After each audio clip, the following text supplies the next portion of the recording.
agradecemos o início da participação da professora também nessa mesa. Convidamos o professor Rafael para tomar assento junto conosco.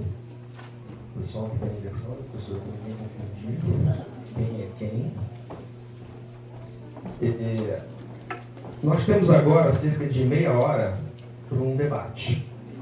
Né? Eu vou, no papel de mediador, me abster de fazer uma colocação síntese, até para a gente ter um pouco mais de tempo para poder interagir aqui com os nossos convidados. Temos cerca de meia hora. Depois temos uma programação na parte da tarde, às 14 horas, né, que vai dar continuidade a essa reflexão iniciada pela manhã.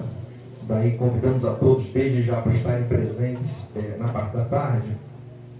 Mas eu penso que as duas falas trazem para cada um de nós diferentes aspectos, diferentes formas de entendimento sobre a própria noção de paisagem. Eu somente destaco o que eu identifico como uma certa tensão entre o que seria um olhar mais global, específico, ou objetivo e subjetivo, né, que eu entendo que a preocupação que o professor Rafael traz com relação à chancela abre, né, vantagens, como ele falou, ou desvantagens, ou problemas, né, quer dizer, de repente tudo pode entrar, né, mas o que deve entrar dentro de uma política, né, de preservação do patrimônio.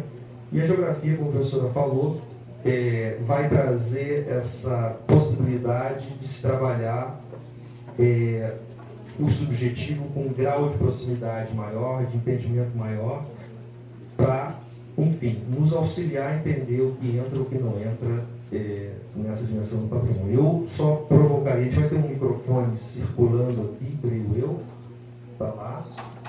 Para quem quiser fazer questionamento, é só levantar a mão, como eu disse, se identificar e direcionar a pergunta a um dos nossos palestrantes. Eu só queria provocá-los no sentido assim, de como que vocês entendem, e aí é uma pergunta um pouco a partir de uma provocação que eu entendi que o professor Rafael faz, quando ele traz a dimensão, no exemplo do Rio de Janeiro, da geografia, né, como o papel da geografia, mais do que da história, como, né, possuindo uma importância, né, para a definição dessa questão do patrimônio.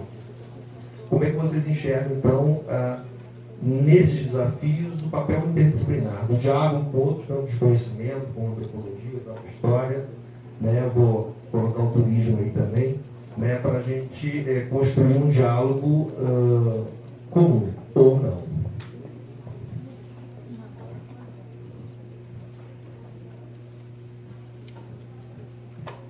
Vamos fazer por blocos de perguntas. Vamos abrir, então, para 3 perguntas iniciais, e aí a gente dá continuidade. Olá, bom dia. Posso começar? Meu nome é Letícia, eu sou arquiteta urbanista, eu fiz uma mestrado aqui na UNB sobre o tema da paisagem. Trabalhei uma paisagem urbana tradicional, foi a denominação que eu dei para o meu trabalho. E me interessa muito as colocações que foram feitas pelos 2 palestrantes, principalmente o professor Rafael, que eu utilizei bastante na minha dissertação na época, foi 2010, até tive contato com você já. E atualmente eu trabalho no Ministério da Cidade, trabalho com planejamento urbano. E eu gostaria de ter a observação dos 2 palestrantes sobre esse tema, porque o professor Rafael coloca muita questão da paisagem como um elemento a ser utilizado nas políticas culturais, mas eu acho que é um elemento essencial de ser tratado na questão da política do planejamento urbano. Então eu gostaria de ter um pouco a fala nesse sentido, 2 palestrantes, especialmente do professor Rafael, porque eu acho que esse é um grande desafio que a gente tem atualmente. Mais 2 perguntinhas, para a gente fechar o primeiro bloco. Perdão, mais uma, né, professor? Já tem a minha. Mais uma perguntinha. Tantos alunos de turismo aí que vejo. Aqui.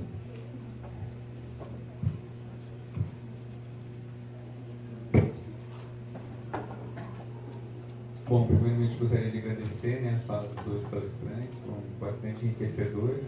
Então vai para os 2 também, tanto para o Rafael quanto para a professora Maria Geraldo. A fala dos 2 traz elementos para a gente entender a paisagem cultural como herança histórica, né, e a paisagem cultural como expressão da vida cotidiana e histórica, que são duas noções caras para a nossa reflexão, tanto por parte da geografia, quanto da arquitetura, do próprio turismo, em relação ao patrimônio cultural. Então, em que medida essa importante reflexão ela ultrapassa a relação entre estética e política no contexto da gestão, né? Como nós, então, por meio do olhar geográfico, do profissional do turismo, da própria arquitetura, da antropologia, e assim por diante, a gente pode ou conseguimos, né, quais são de fato, então, no entendimento dos dois, os limites e as possibilidades de uma correlação direta entre essas duas noções de paisagem cultural, né, com a prática concreta, né, sobre gestão, tratamento de ciclos históricos ou das comunidades calungas e assim por diante. Obrigado.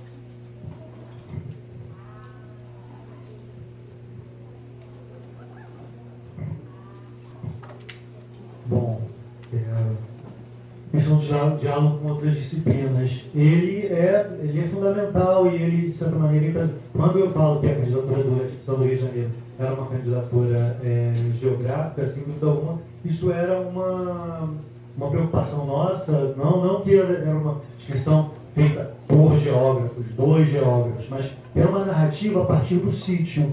Né? Isso foi um marco político importante, porque, por exemplo, quando veio o avaliador do ICOMOS para fazer a avaliação do Rio de Janeiro, o Brasil pôde escolher de que área seria, pediu para que fosse uma pessoa da América Latina, porque ele teria uma visão de paisagem cultural mais próxima da gente. Veio um cara do México, especialista em jardins históricos, e quando ele chegou para a gente para fazer a avaliação, a primeira coisa que ele perguntou é: onde é que estão os monumentos históricos? Onde é que estão? Quero ir na parte de monumentos históricos da cidade. E a gente se apavorou, né, naquele momento. Não, peraí, na candidatura não tem nada disso. Né? E aí foi todo um trabalho ao longo de uma semana que a gente passou com o cara de tentar mostrar, porque não, a candidatura não é, o nosso discurso não é um discurso histórico. E aí quando a gente finalmente levou o cara no Corcovado, lá em cima, diante do Cristo, olhou para a cidade lá embaixo, e quando eu falei, a escala da candidatura da cidade é essa aqui, não é a candidatura não é a escala do monumento, do arquitetônico, essa é a escala da candidatura. Aí ele entendeu o que era. Aí ali eu acho que caiu um pouco a ficha do que era a proposta. Então é um pouco isso, mas o diálogo com as outras disciplinas ele tem sido incorporado, né, todos esses projetos eles têm tido uma preocupação de incorporar isso. A gente, na candidatura do Rio, o núcleo central que escreveu o dossiê era museu, como geógrafo, tinha uma arquiteta urbanista e uma arquiteta paisagista, especialista em patrimônio, e a gente contou com a colaboração de uma historiadora e de uma antropóloga também na hora. Então, de uma maneira geral, esses projetos todos têm incorporado isso. O que a grande ausência desses projetos, de maneira geral, é a população.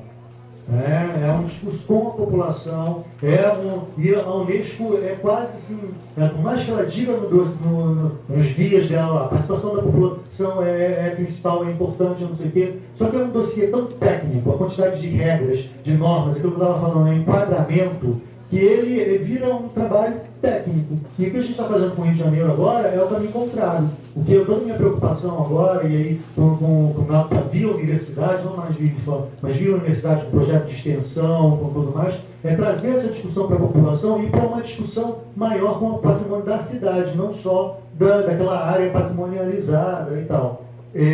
Então, eu acho que isso é a grande discussão. Eu junto com a professora Iná, a gente organizou um livro agora sobre a democracia como um tema para a geografia, né, e como é que é para a geografia política, e eu escrevo lá um capítulo exatamente do patrimônio e democracia, e a grande ausência, por mais que ele está presente no discurso, mas na prática é muito difícil a população ter sido incorporada muito pouco, né, dos processos de seleção.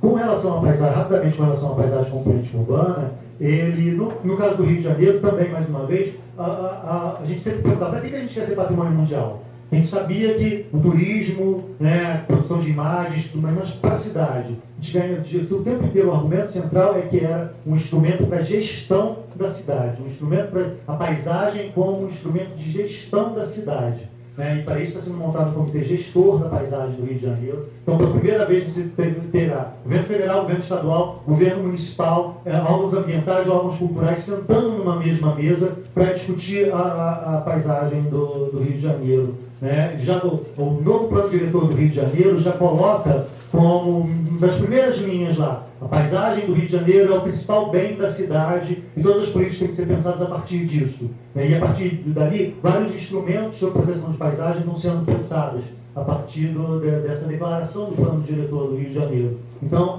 você colocar, inserir a paisagem como política urbana, isso, e a inscrição do Rio de Janeiro como patrimônio mundial, o tempo inteiro que a gente perseguiu, quando saiu a notícia, a imprensa sempre dizia: agora o Rio de Janeiro vai aumentar o número de turistas com patrimônio mundial. Mas todas as entrevistas que a gente dava, a gente dizia: o grupo não é para o turismo, é para o carioca. O turismo é uma consequência. O turismo sustentável, ele é uma consequência e ele é bem-vindo, inclusive, desde que seja feito de maneira sustentável. Mas não é o objetivo primeiro dessa instituição. É para construir um mecanismo de gestão da cidade a partir da paisagem e que integrasse tudo que existia de maneira desintegrada. E agora a construção do plano de gestão deve ser entregue agora em 2014, é um grande desafio de pôr em prática isso, essa história. E a prática sobre a gestão, eu acho que isso ajuda a responder também isso. Quer dizer, a gente não pode pensar o patrimônio